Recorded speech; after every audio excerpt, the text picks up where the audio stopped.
Olá, como estão todos? Espero que bem. Nossa reflexão de hoje será sobre o tema Parábola da Candeia, mas antes vamos à nossa prece inicial. Senhor Jesus, aqui estamos a fim de refletir sobre os seus ensinamentos. Lembramos neste momento a tua presença no monte, à frente das multidões, sequiosas de consolo e esperança. Assim como nós estamos também neste momento, Jesus, sequiosos de compreender os seus ensinamentos e procurar vivenciá-los no nosso cotidiano. Suplicamos neste momento inspiração e bênção, para que te possamos compreender e assimilar o teu exemplo de amor e a sua mensagem de luz. Que assim seja. Como disse, nossa reflexão de hoje tem como tema a Parábola da Candeia. No Evangelho segundo o Espiritismo, capítulo 24, itens de 5 a 7, Kardec tece comentários de trechos desta parábola, citando Mateus capítulo 5, versículos 15 e Lucas capítulo 8, versículos 16 e 17. Porém, nós vamos encontrar também esta parábola em Lucas capítulo 11, versículos 33 a 36 e Marcos capítulo 4, versículos 21 a 25. Então eu vou ler os trechos da parábola contidas no Evangelho segundo o Espiritismo. Ninguém acende uma candeia para pô-la debaixo do alqueire, põe-na ao contrário sobre o candeeiro, a fim de que ilumine a todos os que estão na casa. Mateus 5:15. Ninguém há que depois de ter acendido uma candeia, a cubra com um vaso, ou a ponha debaixo da cama, põe-na sobre o candeeiro, a fim de que os que entrem vejam a luz, pois nada há secreto que não haja de ser descoberto, nem nada oculto que não haja de ser conhecido e de aparecer publicamente. Lucas 8, 16, 17. Então, primeiro, nós vamos ver para quem Jesus contou essa parábola, depois em que circunstâncias foi contada e qual é o objetivo de Jesus ao contá-la. Será que serve para nós nos tempos atuais? Bom, vamos ver. Essa parábola ela foi contada por Jesus para os seus discípulos e faz parte do Sermão do Monte. O Sermão do Monte ele foi o coroamento das atividades planejadas por Jesus para anunciar o reino dos céus. O Sermão do Monte foi o discurso público inaugural de Jesus, né? Objetivando assim atingir o maior número de pessoas possível antes que os sacerdotes iniciassem a perseguição contra ele. Então vejamos, primeiro Jesus foi batizado por João o Batista, em seguida, após a notícia da prisão de Batista, ele vai para a Galileia, escolhe 12 discípulos e na sequência Jesus inicia a pregação nas sinagogas e realiza algumas curas. Por fim, no mês de junho, em um dia muito abafado de verão, Jesus, vendo as multidões que o seguiam, como está lá em Mateus capítulo 4, 24, essas multidões vinham da Galileia, da Decápole, de Jerusalém, da Judéia e do outro lado do Rio Jordão. Então Jesus, vendo essas multidões que o seguiam, subiu ao monte e assentou-se. Era aquele um momento exato para lançar as bases do seu evangelho, para o seu discurso inaugural, para anunciar o caminho a se chegar ao reino dos céus. Então seus discípulos se aproximaram e Jesus proferiu o discurso inaugural da sua mensagem primeiro para o público em geral, ao pronunciar as bem-aventuranças.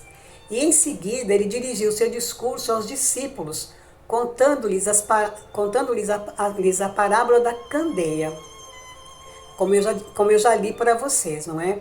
Então, por que será que Jesus contou essa parábola direcionada aos seus discípulos?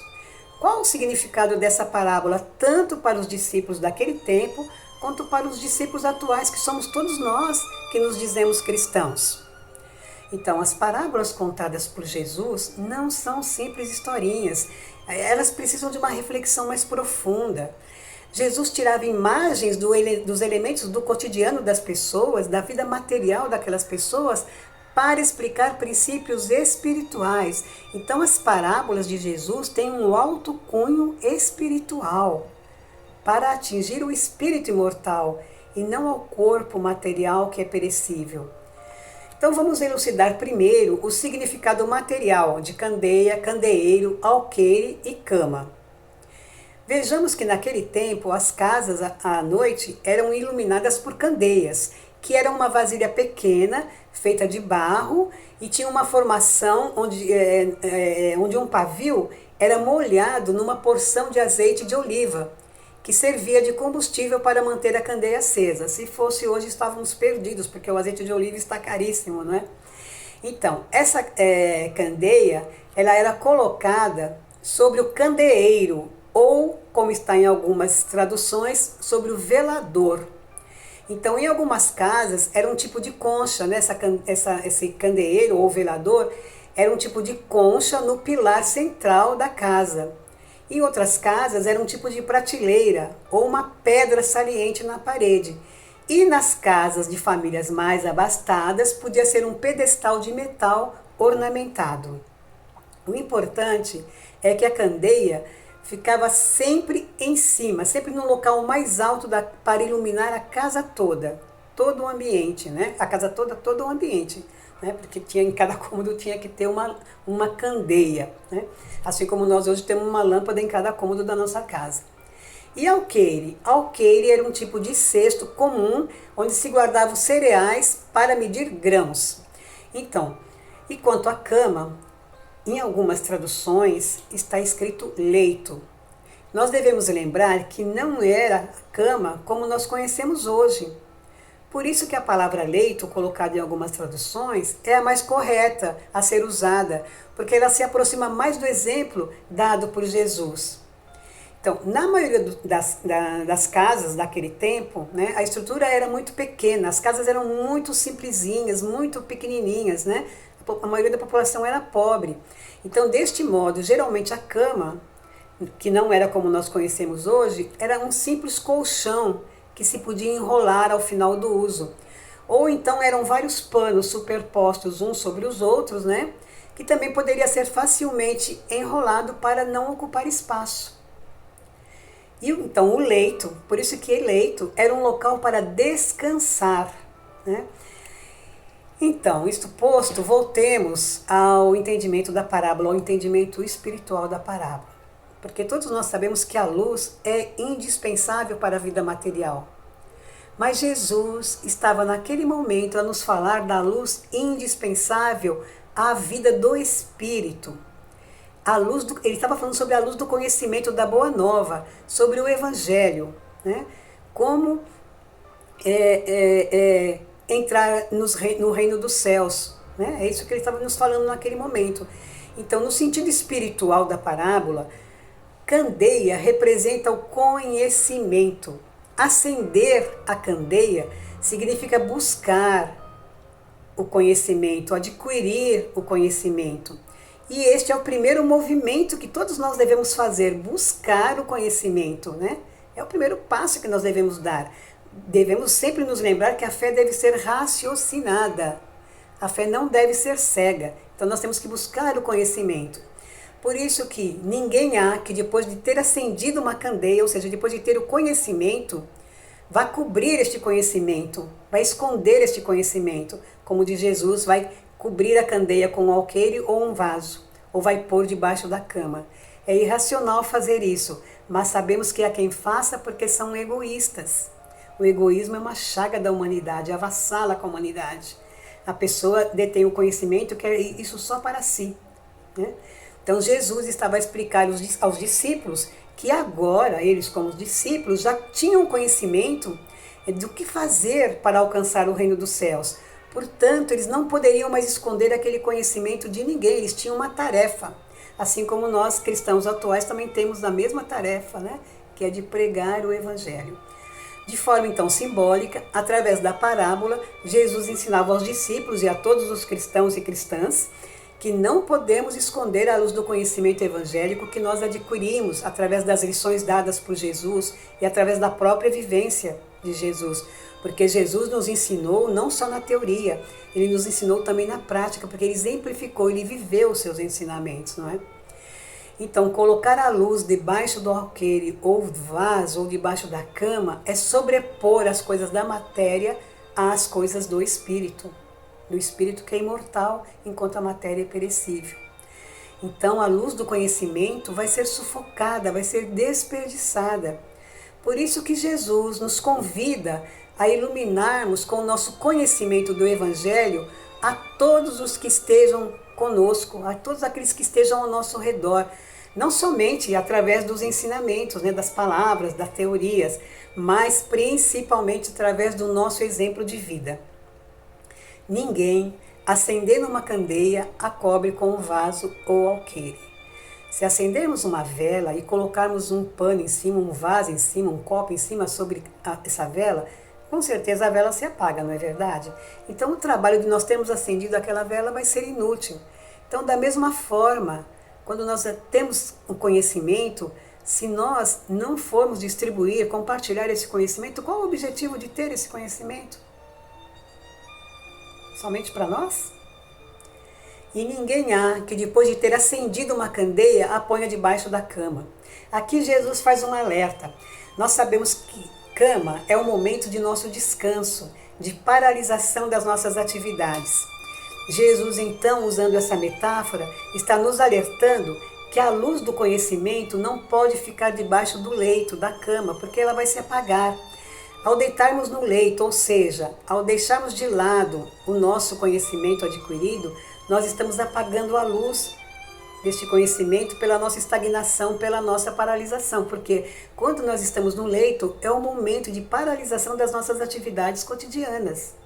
Então, simbolicamente, se nós colocamos o nosso conhecimento embaixo do leito, nós estamos não só escondendo, como paralisando as nossas atividades em torno deste conhecimento. Então, novamente, é preciso enfatizar que não basta acender a candeia, é preciso que a candeia permaneça acesa. Então, não basta ter conhecimento, é preciso que esse conhecimento circule, que esse conhecimento revigore outras criaturas, como tem nos revigorado o conhecimento do Evangelho de Jesus. Então, não basta termos acesso à Boa Nova, não é verdade? É preciso manter o conhecimento da Boa Nova vivo, alimentar este conhecimento com as nossas ações. Vamos espalhar a Boa Nova onde nós estivermos, por palavras, mas principalmente vivenciando. Então, o combustível da luz do conhecimento não é a inércia. Está provado que não é a nossa estagnação, não é. Mas sim o nosso compromisso em distribuir. Quando Jesus conta essa parábola aos seus discípulos, está comprometendo esses discípulos a distribuir a luz do conhecimento. E nós, como discípulos de Jesus e discípulas de Jesus, temos também este dever de distribuir este conhecimento. Então, Jesus, com essa parábola, quer que nós reflitamos sobre a seriedade de se conhecer o caminho certo, de se conhecer a Boa Nova, de se conhecer o seu Evangelho e de não distribuir essa luz a todos que nos cercam. Há consequências, não é? Sobre isso. Então, diz Emmanuel que todos aqueles que têm ou tiveram uma experiência genuína com os ensinamentos de Jesus e que crescendo em maturidade através da semente plantada em seu coração, não deve guardar só para si o que aprendeu. A pessoa que conheceu o Evangelho tem que fazer frutificar as sementes que recebeu. Nós não podemos jogar ao acaso essas sementes ou esconder essas sementes e deixá-las apodrecer. Nós temos que fazer frutificar as sementes do Evangelho. Todos nós que nos dizemos cristãos temos que fazer essas sementes frutificarem. Não é para nós vivermos pregando o Evangelho com discursos, não. É para vivenciarmos, através da nossa vivência do dia a dia. No livro Seguindo Juntos, na lição chamada Candeia Simbólica, o Espírito Emmanuel, pela mediunidade de Chico Xavier, diz o seguinte, vou ler aqui. Não situes a candeia sob o velador, embaixo do velador, né? Semelhante apontamento do Divino Mestre não envolve o impositivo de nossa palavrosa adesão à verdade. Não é só por palavras, né? A verdade, a nossa adesão à verdade. Sem dúvida, o verbo criador de luz é sempre o alicerce inamovível do bem. No entanto, a candeia do ensinamento evangélico reporta-se essencialmente à nossa atitude. E Emmanuel, então, ele passa a listar uma série de coisas que podemos fazer para que coloquemos a candeia no mais alto. ele diz assim: para o orgulhoso, a candeia simbólica do Cristo é a humildade. Devemos ser humildes. Darmos o exemplo da humildade. Para o inimigo, é a desculpa sincera. Para o triste, é o consolo. Para o faminto, é a fatia de pão. Para o infeliz, é o amparo justo. Para o colérico, é a serenidade. Para o desertor, é a bênção da prece. Para o mal, é a lição do bem. Para o descrente, é a fé viva. Para o desanimado, é a esperança. Para o superior, é respeito. Para o subalterno, é a benemerência. E para o lar, o nosso primeiro lugar, onde devemos ser caridosos e mostrarmos o Evangelho. Para o lar, é o amor praticado. Então, para todos os que nos cercam, diz Emmanuel, é a cordialidade e a gentileza, o entendimento e a boa vontade. Estaremos colocando a candeia no velador e não sob o velador, embaixo do velador. Então, não, diz Emmanuel, não nos esqueçamos de que o cristianismo não é simplesmente a estática da fraseologia e da adoração. Não devemos só ficar no blá blá blá ou só na adoração. É, acima de tudo, a dinâmica do trabalho para que o mundo receba, por nosso intermédio, a luminosa mensagem da imortalidade triunfante. Não devemos ficar no blá blá blá, nem na adoração, devemos agir. E é através das nossas ações, da nossa vivência cotidiana, é que nós faremos triunfar o Evangelho de Jesus.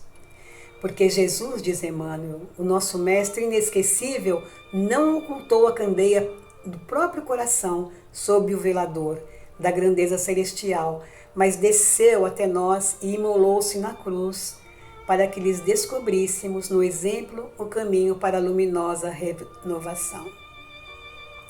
Então, meus queridos irmãos, minhas queridas irmãs, é isso que Jesus disse aos seus discípulos naquela tarde inovidável, naquela tarde de verão. E é isso que Jesus está dizendo para todos nós quando lemos essa passagem, seja no Evangelho de Mateus, Marcos ou de Lucas. E para encerrar a nossa reflexão de hoje, eu me recordo agora de uma frase, de um convite de Jesus, que é feito a todos nós. Brilhe a vossa luz diante dos homens, para que vejam as vossas boas obras e glorifiquem nosso Pai que está nos céus. Assim como Jesus desceu do mais alto até nós, para tirar a candeia debaixo do velador e colocá-la sobre o velador, o conhecimento, né? Para tirar o conhecimento debaixo do velador escondido, para pôr a claridade de todos nós, a vista de todos nós, nós também devemos proceder dessa forma, diante de todas as criaturas, e assim estaremos glorificando Deus, nosso Pai que está nos céus. Muita paz a todos e todas, e vamos às nossas vibrações finais e à nossa prece. Vibrações. Senhor, neste momento em que a terra intensifica a separação do joio e do trigo, nós queremos colocar bem alto a luz da candeia, vibrando amor, serenidade, confiança, paz, esperança, perseverança para toda a humanidade. Os que estão nas ruas em estado de miséria total, com fome do corpo e muitas vezes da alma, nós vibramos, Senhor. Nós vibramos por eles. Nós vibramos por aqueles que governam os países e escondem a candeia debaixo do vaso, debaixo do velador, não cumprindo o papel que lhes está destinado. Nós vibramos pelos que estão em um leito de dor, expurgando através da matéria suas imperfeições da alma. Nós vibramos ainda pelos cientistas, para que cada vez mais coloquem a candeia, o mais alto que puderem, à disposição da humanidade. Nós vibramos pelas crianças abandonadas, pelas crianças violentadas, abusadas, para que corações generosos coloquem alto, muito alto, a candeia do amor em direção a elas.